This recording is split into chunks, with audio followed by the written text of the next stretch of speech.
E nós que somos as crianças maiores, não é isso? Você sente como criança ainda aí? Rapaz, não é? Pois é. Então nós vamos ouvir a palavra de Deus. Pode abaixar um pouquinho aqui, irmão, acho que ele subiu demais. Aí sim. Vamos ouvir a palavra de Deus. Nós estamos nessa ministração, nessa exposição de Êxodo, um livro belíssimo. E cada vez que a gente estuda, que eu trabalho o texto, que nós ouvimos a palavra de Deus, nós aprendemos mais. E hoje nós vamos, então, nesse texto do capítulo 8, versículos 16 a 19. Convido os irmãos a abrirem, então, as Bíblias e nós vamos fazer essa leitura. Eu vou fazer leitura, mas eu queria que os irmãos lessem comigo quando chegássemos ali no 18. Nós vamos ler o 18, vocês vão ler comigo o 18 até a primeira parte do 19, tá bom? Êxodo 16, Êxodo 8, 16 a 19. Vamos nos colocar em pé e vamos fazer essa leitura.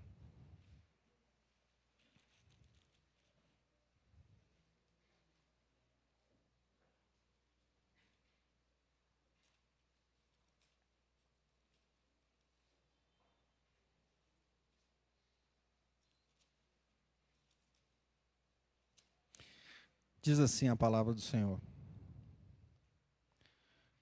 Disse o Senhor a Moisés: dize a Arão, estende o teu bordão e fere o pó da terra, para que se tornem piolhos por toda a terra do Egito.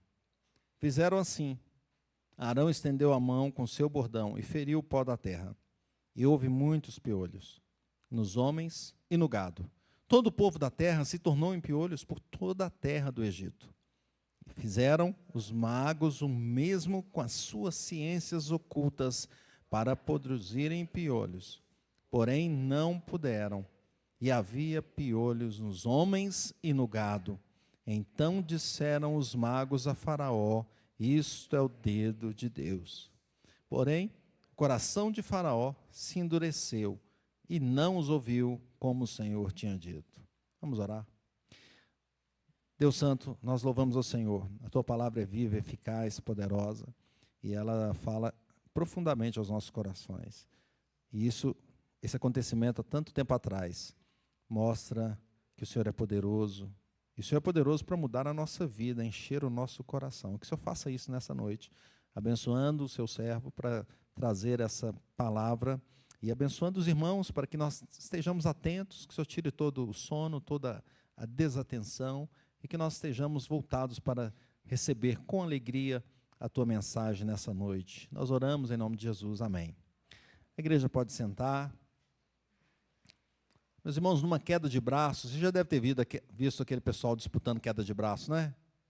Então, numa queda de braço, se você fosse disputar com alguém muito forte, o que você colocaria ali? O braço, né? Ou você colocaria o seu dedo? O braço, né? Talvez até os dois, né? Para tentar vencer, não é? Provavelmente você faria isso. Eu faria, não é? Mas aqui a gente tem então uma exclamação interessante nesse sentido, pois os magos falaram aqui sobre o dedo de Deus, não é? Eles falaram: isso que está acontecendo é o dedo de Deus, ou seja, o membro menor, não é? Superando as ciências mais desenvolvidas dos sábios da época. Nós percebemos, então, que Êxodo é esse texto, esse livro que nos mostra a saída, não é Êxodo, a saída do Egito. Por que saíram de lá? Porque foram para lá na época de José, e foram para lá numa época onde Deus os abençoou grandemente, e eles se fortaleceram, não é? Eles foram para lá no momento de fome, e Deus abençoou quando José era governador do Egito, mas passaram-se vários anos, 400 anos, e agora o outro faraó, e viu aquele povo que cresceu muito, começou ali com 70 pessoas, agora tinha milhões, não é? Depois você faz as contas aí da multiplicação que Deus fez, não é? Milhões ali nesse tempo, e ele falou: puxa, esse povo vai dominar aqui, e eu quero manter o meu domínio. Então ele fez o quê? Oprimiu o povo.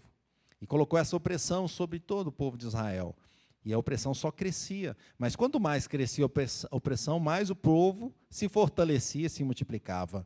E ele chegou então a falar: vamos fazer o seguinte, vamos cortar lá na raiz, vamos matar os meninos. Mas mesmo assim o Senhor guardou. E exatamente nesse momento tão grave, nasce Moisés, e Moisés é guardado pelo Senhor. Tão guardado que Moisés foi criado no próprio palácio. A princesa de Faraó, não é? Filha dele ali, estava cuidando de Moisés. E Moisés viveu ali 40 anos, mas ele se envolveu num conflito, onde tinha um hebreu e o egípcio ali em conflito, e por isso ele teve que fugir, porque ele acabou matando o egípcio. O Faraó ficou sabendo disso e o perseguiu. Ele fugiu para a terra de Midian, e na terra de Midian, ele ali achou a sua esposa, não é? Teve um outro conflito lá também, mas esse foi bom, que ele achou a sua família ali.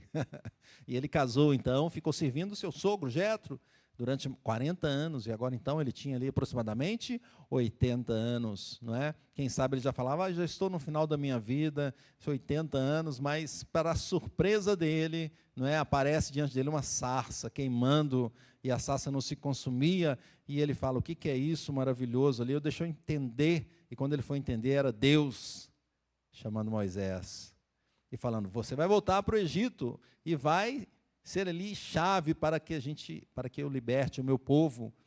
E Moisés falou, não, Deus, vou usar aqui outra só, eu quero me aposentar, Deus, eu quero ficar tranquilo aqui. Falei, não tem jeito não, você vai lá para o Egito. E ele arrumou várias desculpas, mas o Senhor falou, não, para todas elas Deus tinha resposta, e Moisés teve que ir, e foi com a sua família, e chegou lá. Deus deu a ele alguns milagres, ele fez diante do povo de Israel, dos líderes de Israel, fez diante de Faraó, mas Faraó, coração duro. Deus disse que Faraó ficaria com o coração duro. E o Senhor disse isso, pois ele mostraria a sua mão forte, como ele livraria aquele povo com um braço forte. E dentro dessa situação, nós vimos alguns milagres, o milagre da serpente, a vara se transformou em serpente. Faraó olhou para os magos e falou, poxa, ele faz isso, eu pago uma grana boa para vocês não fazem isso aí? Os magos fizeram lá com suas ciências ocultas a mesma coisa. Mas a vara de Moisés devorou a vara dos demais. Não é? Nós vimos até que pode ter sido a serpente engoliu, devorou a outra, ou a vara devorou as serpentes. Não é? Então, um milagre tremendo que aconteceu. Mas Faraó, coração duro, pedra. E então começam as pragas conhecidas. Nós vimos a praga da água se tornar em sangue, e vimos a relação disso com o sangue de Jesus, a água, a morte que entrou no rio pelo sangue, enquanto Jesus, no Calvário, traz o sangue de vida. Nós vimos as rãs que chegaram ali, dominando todo o Egito, chegando em todos os lugares, e vimos que o Senhor é poderoso para limpar, pois ele que tirou as rãs, mesmo os magos ali copiando, quando as rãs surgiram, eles copiaram com as suas ciências ocultas, mas deixou o problema lá. Quem limpou foi o Senhor, e tirou as rãs, assim como ele também limpa o nosso coração e tira toda a impureza. E agora nós chegamos numa praga dos piolhos. Então surge, nós chegamos nesse texto, e nós também percebemos que a cada praga dessa é como se Deus confrontasse um ídolo egípcio, ou um ídolo do coração daquele povo, e também ídolos que nós temos nos nossos dias. Então agora nós percebemos que o Senhor diz a Moisés, fala com Arão, Moisés, diga a ele, vá lá, estende a vara, bate no chão, e o pó se transformará em chamas de piolhos em toda a terra do Egito. E Moisés e Arão fizeram isso. E quando Arão estendeu a mão e bateu no chão com a vara, os piolhos infestaram toda a terra, cobriram os egípcios, cobriram os seus animais. Você está imaginando essa cena? Todo o pó da terra do Egito se transformou em piolhos. Assim diz o texto. E os magos de Faraó, então o Faraó de novo olhou para os magos, e aí? Né? Só que aqui a coisa começou a ficar difícil, não é? Tentaram fazer o mesmo com suas artes mágicas, mas conseguiram? Não conseguiram. E os piolhos cobriam tudo quanto havia, as pessoas, os animais, e eles falaram assim, não é possível, isso é o dedo de Deus. Exclamaram assim os magos. Mas o coração de Faraó continuou endurecido, e ele se recusou a ouvi-los como o Senhor havia dito. Esse versículo que nós lemos, então, é chave para nós, o versículo 18 e o 19, principalmente o 19, no início dele, que fala assim, então disseram os magos a Faraó, isto é o dedo de Deus. Vamos dizer assim? Isto é o dedo de Deus. A proposição, então, meus irmãos, é que o dedo de Deus é mais poderoso que os maiores sábios desse mundo. O dedo de Deus é mais poderoso do que os maiores sábios deste mundo. E segundo o texto, o que o dedo de Deus faz e que não se consegue copiar? Em primeiro lugar, tornar o pó em piolhos. Leia comigo o versículo 16. Fala assim: disse o Senhor a Moisés, dize a Arão, estende o teu bordão e fere o pó da terra, para que se torne em piolhos por toda a terra do Egito. Tem-se aqui um milagre, uma transformação que não é natural. E para quem gosta de estudar e pesquisar, sabe que a biogênese postula que um ser vivo só pode ser originado de outro ser pré-existente. Não é possível existir, você pegar um ser que é não vivo, vamos dizer assim, material, e dele transformar num ser vivo. Luiz Pastor, ele fala isso: homem vivum ex vivo. Um ser vivo vem de outro ser vivo. Então, como seria possível isso? Criar esses piolhos aqui, do pó da terra? Só Deus pode fazer. Aliás, Deus, como Deus fez o homem? Abra sua Bíblia, Gênesis 2:7. Olha que interessante. Então, formou o Senhor Deus ao homem, de onde? Do pó da terra. E lhe soprou nas narinas o fôlego de vida, e o homem passou a ser alma vivente. Olha que bênção. Olha o milagre. Veja como que não é nada por acaso, não é? Não é por acaso que Deus falou, bate aí no pó e transforma isso em piolho. Deus é poderoso para fazer isso. Deus pode fazer ainda muito mais. Nós estudamos o livro de Ezequiel rapidamente, de forma muito macro, nas lições aqui da escola dominical, e um texto que nós lemos, que está lá em Ezequiel 37, versículo 4, Deus falando assim: profetiza a estes ossos e dize-lhes, ossos secos, ouvi a palavra do Senhor, assim diz o Senhor Deus a estes ossos, eis que farei entrar o Espírito em vós, e vivereis, porei tendões sobre vós, farei crescer carne sobre vós estenderei pele, e porei em vós o Espírito, e vivereis, e sabereis que eu sou o Senhor. O Senhor pode todas as coisas. Gerar essa infestação de piolhos aqui sobre a terra não seria possível para os magos de Faraó. Eles até voltaram atrás, não conseguiriam acompanhar mais. E é interessante pensar que os egípcios adoravam um deus, tinha vários deuses no Egito, mas tinha um deus que era o deus Geb. E esse deus Geb é o deus da terra, é associado ao solo fértil. Então ele era considerado a fonte de tudo que brotava, que vinha do solo, das plantas. Alguns o consideravam até como o próprio Criador, na própria criação veio desse deus Geb. Então da terra o Senhor faz o quê? Não é? Da terra, do pó, que eles adoravam de uma certa forma, Deus faz surgir uma infestação que cobriu todos os lugares. A terra sob o comando de Deus, então, pode produzir pragas, pode produzir também vida. E Deus mostra então que não é Geb que traz fertilidade e prosperidade, ou qualquer outro ídolo, ou qualquer mago, mas quem traz é o Senhor Deus. É Ele que traz. Calvino comenta assim: a natureza dessa terceira praga é muito notável. Deus incomoda o Egito com piolhos, que eram pequenos animais ou insetos, o que produzia até vergonha junto ao aborrecimento, até para o pior dos homens. Vemos então quão magnificante Deus pisou no orgulho do Egito, infligindo um castigo cheio de afronta e desgraça, pois embora tivesse sido doloroso afundar-se em um inimigo poderoso e guerreiro, era muito mais triste perder para um inimigo desse tamanhozinho, pequenininho, não é? Hoje, meus irmãos, Deus ainda tem poder de fazer todas as coisas, de fazer que pequenas criaturas dominem a humanidade. E nós, em 2020, percebemos isso. Um talvez que nem é menor que o piolho, não é? A gente nem vê a olhos nus, mas o Senhor pode fazer isso. Todo o poder está com o Senhor. Da mesma forma que também Deus pode trazer a destruição, Ele pode trazer vida.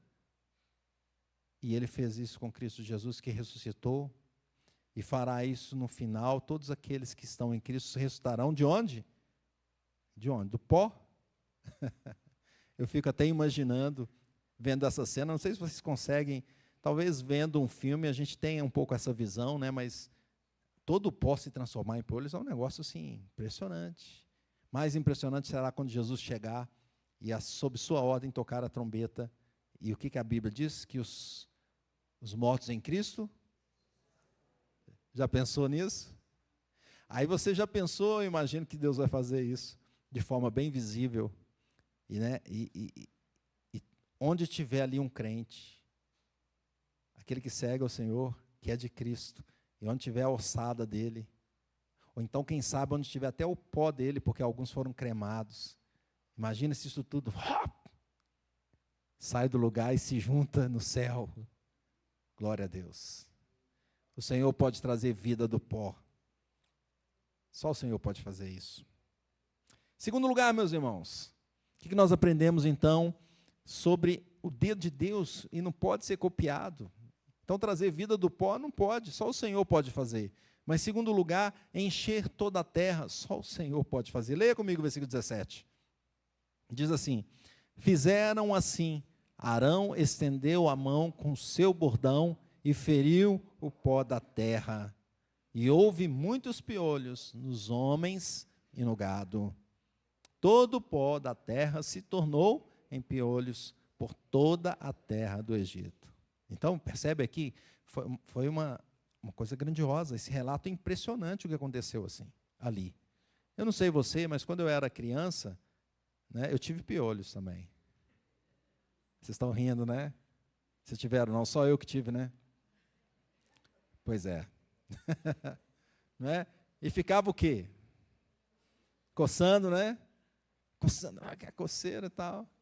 E aí, o que a minha mãe fez? Né? Não, tem um remédio, vamos usar um remédio aí. Colocou aquele remédio, né? E aí, o que acontece com os piolhos ali? Eles começaram a morrer, ficar lento e tal. E ela vem com um pentezinho lá, um pente fino, e foi, não é? E meu cabelo não é lisinho, né? Então, o pente fino dá umas agarradas, né? Hoje ele está mais baixinho, né? Mas na época era um pouquinho maior. Mas, enfim. Enfim, o que aconteceu, né? Aí conseguia tirar os piolhos. Aí fui contando. 1, 2, 3, 4, 5. Né? Se não me engano, foram uns 10. Né? Foram 10. Mas aqui não foram 10, não, irmãos. Você já imaginou isso aqui acontecendo? Não é? O que ocorreu aqui não se compara comigo ou com você, talvez você tenha passado por isso também, não é? O texto diz que pó da terra se tornou em piolhos, todo pó. E ficaram nas pessoas, no gado, por toda a terra do Egito. Olha o impacto disso. Tem um comentarista que chama Haidt, e ele fala assim: seu impacto principal está em desestabilizar a ordem natural e ritual do Egito, é o que Deus estava fazendo, mostrando que as forças da criação, terra, inseto, e até os sistemas religiosos, os magos, os sacerdotes, estão todos sujeitos a Deus, ao Deus de Israel. A praga destaca também a humilhação dos egípcios, já que os piolhos, associados à sujeira, teriam sido particularmente ofensivos numa cultura que era obcecada por pureza e higiene. Então Deus, ele mostra que ele é poderoso mesmo. Apenas Deus pode encher toda a terra de piolhos, ou com seu poder, com seu imenso poder. Nós cantamos esse cântico, que eu fiz questão, toda a terra se encherá da sua glória. Está em Abacuque 2,14, pois a terra se encherá do conhecimento da glória do Senhor, como as águas cobrem o mar. Também Salmo 72, 19, nós lemos na liturgia: bendito para sempre o seu glorioso nome, e da sua glória se encha toda a terra. Amém e amém. Deus pode encher toda a terra. De fato, Deus é onipresente, e Ele está em todo lugar. Nós não fugimos do Senhor. Não é possível fugir do Senhor. Quem sabe a gente pensa, aqui não tem, Deus não está aqui. eu vou fazer tal coisa porque Deus não está aqui. Mas Deus está em todos os lugares. Os magos não eram onipresentes, os magos não podiam fazer nada disso, não podiam copiar o Senhor, não podiam encher a terra do Egito com piolhos e com nada. Não é? Agora, mais do que isso, só Deus pode encher uma terra que está aí dentro de cada um de nós, o nosso coração. O homem possui um desejo de ser preenchido, não é? A gente sempre tem anseios. Sempre a gente está procurando alguma coisa para nos encher, para realizar uma realização. Mas as pessoas não são completamente preenchidas por ser bem-sucedidas na profissão, por ser bem-sucedidas financeiramente, por serem poderosas, quem sabe ocupar cargos importantes, ou então encher sua vida de prazeres. Nada disso vai encher o seu coração. Apenas o Senhor pode encher o coração do homem. Eclesiastes 3:11, o pastor Marcelo está trazendo a exposição de Eclesiastes, diz assim: tudo fez Deus formoso no seu devido tempo, também pôs a eternidade no coração do homem, sem que este possa descobrir as obras que Deus fez, desde o princípio até o fim.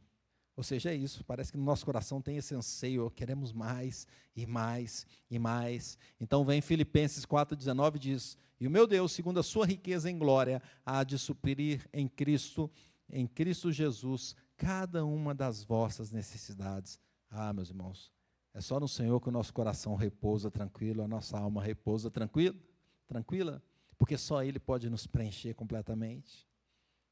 O salmista cantava assim: como suspira a corça pelas correntes das águas, assim por ti, ó Deus, suspira a minha alma. Só Deus pode encher toda a terra, só Deus pode encher todo o nosso coração. Terceiro lugar, então, meus irmãos, nós podemos ver aqui o dedo de Deus, o que Ele pode fazer e não pode ser copiado. Irmãos, dar e tirar poder aos homens. Só Deus pode fazer isso. Leia comigo o versículo 18. Diz assim: e fizeram os magos o mesmo com as suas ciências ocultas para produzirem piolhos, porém não o puderam. E havia piolhos nos homens e no gado. Veja, quando os magos viram aquilo, quem sabe eles pensaram: não, a gente já fez lá atrás, agora a gente fez 2 vezes já, nós já copiamos, agora vai ser fácil. Né? Mas eles perceberam que estava além. Aquela infestação imensa não podia ser copiada. Se antes eles imitaram a Deus, então nós chegamos à conclusão, é porque Deus permitiu. Se nas 2 anteriores, por que os magos copiaram? Porque Deus permitiu. Quem que deu poder a eles? Deus. Agora eles não poderiam mais produzir as obras de Moisés, reproduzi-las, nem de Moisés, nem de Arão, mesmo com as suas ciências ocultas. E isso nos leva à conclusão de que o grande poder é do Senhor. É Ele que dá, é Ele que tira. Seja no mundo material, no espiritual, Deus tem todo o poder. Também na ciência, toda a ciência está sob a ordem do Senhor. O comentarista Haidt fala assim: a praga pode refletir uma infestação natural de insetos no delta do Nilo, amplificada na tradição para destacar o poder divino. Ele nota que a incapacidade dos magos é um momento crucial aqui, pois marca o ponto em que até os representantes dos deuses egípcios reconhecem a superioridade de Yahvé, a superioridade de Deus, diante de todas as divindades egípcias. E quando nós lemos esse tão importante texto em Crônicas, 1 Crônicas 29:12, a palavra de Deus nos diz assim: riquezas e glória vêm de ti, tu dominas sobre tudo, na tua mão há força e poder, contigo está o engrandecer e a tudo dar forças. É o Senhor que faz, Ele que pode dar o poder e pode tirar o poder. Quando Pilatos estava diante de Jesus e decidindo ali sobre a vida ou a morte de Jesus, ele pensava que tinha todo o poder, não é? Sobre a vida de Jesus e sobre aquela região, mas Jesus fala com ele lá em João 19:11, assim, respondendo dessa forma: nenhuma autoridade terias sobre mim, se de cima não te fosse dada. Por isso, quem me entregou a ti, maior pecado tem. Ele falando do pecado dos que entregaram a Pilatos. Mas eu destaco essa parte da autoridade. Nenhuma autoridade teria sobre mim se não fosse dada lá do alto. Lá do alto. 1 Samuel 2,6, o Senhor é que tira e dá a vida. O Senhor é que faz descer a sepultura e faz subir. O Senhor empobrece e enriquece, abaixa e também exalta.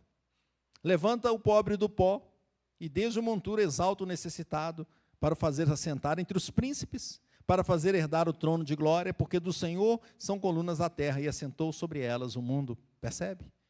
Quem que exalta é o Senhor, quem que diminui é o Senhor, quem que enriquece é o Senhor, quem que empobrece é o Senhor, quem dá o poder é o Senhor, quem tira o poder é o Senhor. E Jó fala isso, não é? Conhecemos a história de Jó. Eu tenho vontade de expor Jó, mas é desafiador, né? Deixar para o pastor Marcelo.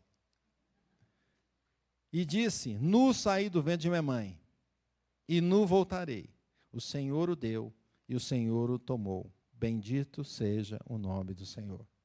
A Bíblia deixa, então, a informação clara, inquestionável, de que Deus é que tem todo o poder, sobre tudo e sobre todos, inclusive sobre os poderes humanos. Não é diferente hoje. O mundo pode ser diferente, não é? Mas Deus tem todo o poder. Ele domina sobre os presidentes, sobre os chefes das nações, sobre os mega empresários, sobre os bilionários, sobre a natureza, sobre os eventos naturais, sobre as possibilidades científicas e tecnológicas, e também sobre o mundo espiritual. O Senhor domina todas essas esferas. E Cristo disse isso lá em Mateus 28:18. Jesus, aproximando, falou-lhes dizendo, toda a autoridade me foi dada no céu e na terra. Louvado seja Deus. É Jesus que nós servimos, é esse Deus que nós servimos.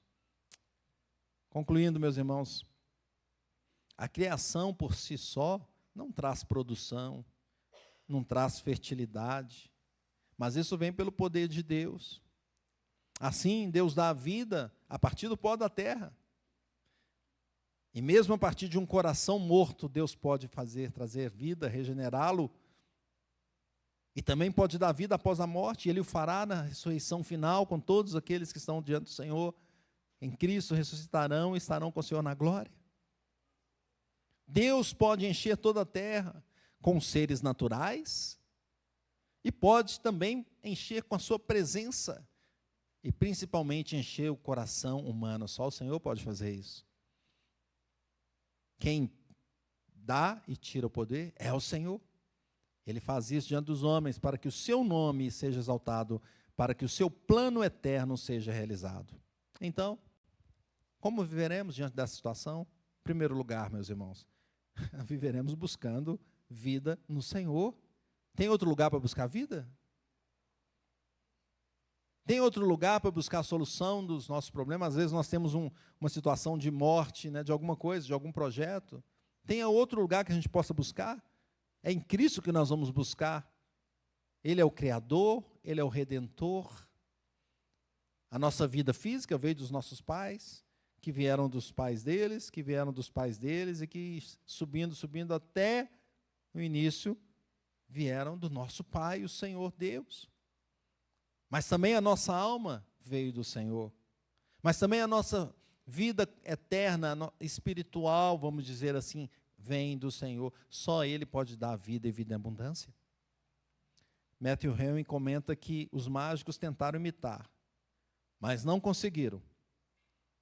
Eles foram forçados a confessar, este é o dedo de Deus, é o poder divino. A vida, então, só vem do Senhor. O que nós vamos fazer? Buscar a vida em quem? No Senhor. Segundo lugar, como viveremos? Viveremos nos enchendo da presença dEle. O vazio que tem em nossa vida, queridos, apenas pode ser preenchido pelo Senhor Jesus. Ninguém mais. Os magos copiaram até certo ponto, mas não foi possível imitar mais ali, não é? Não foi possível copiar o dedo de Deus, como eles disseram, apenas o Senhor podia ir além. E nós queremos ir além de tantas coisas que fazemos. Então é no Senhor. Podemos tentar imitar algumas coisas, mas a nossa limitação está logo aqui. E está na segunda praga, aqui, terceira praga. Tem muita coisa para frente. A nossa vida também talvez esteja no terceiro estágio, tem muita coisa para frente. Nós só vamos vencer se nós estivermos em Cristo Jesus. Jesus é que pode nos encher. Busque nele. Enche o teu espírito com a palavra de Deus. Busque no Senhor Jesus. Busquemos nos encher de sua presença. Terceiro lugar, queridos, como viveremos? Reconhecendo o poder e a glória do Senhor. O mundo vai nos apresentar vários poderes, mas nunca terá todo o poder. A glória e o poder são do Senhor. Ele dá, conforme o plano dele, a quem ele quer, para exercer o plano eterno do Senhor. Veja que no final aqui, Faraó, mesmo com aquilo ali, e agora os magos não conseguindo copiar, mesmo assim o coração dele ficou duro, não quis reconhecer a glória de Deus, e não quis ouvir a mensagem do Senhor, a ordem do Senhor, mas nós reconhecemos o Senhor, nós louvamos o Senhor pela sua grandeza. Eu queria ler esse versículo final, Romanos 11, 33 a 36. Ó profundidade da riqueza, tanto da sabedoria, como do conhecimento de Deus. Quão insondáveis são os seus juízos, e quão inescrutáveis os seus caminhos. Quem, pois, conheceu a mente do Senhor? Ou quem foi o seu conselheiro? Ou quem primeiro deu a ele para que venha a ser restituído? Porque dele, e por meio dele, e para ele, são todas as coisas. A ele, pois, a glória eternamente. Amém. Portanto, irmãos, busquemos a vida em Cristo Jesus. Vamos nos encher do Espírito Santo e vamos render graças, glória e honra ao Senhor eternamente, pois Ele é o nosso Deus Todo-Poderoso. Que Deus nos abençoe. Amém. Vamos orar, queridos. Vamos orar, convidar o pastor Sebastião para vir aqui à frente.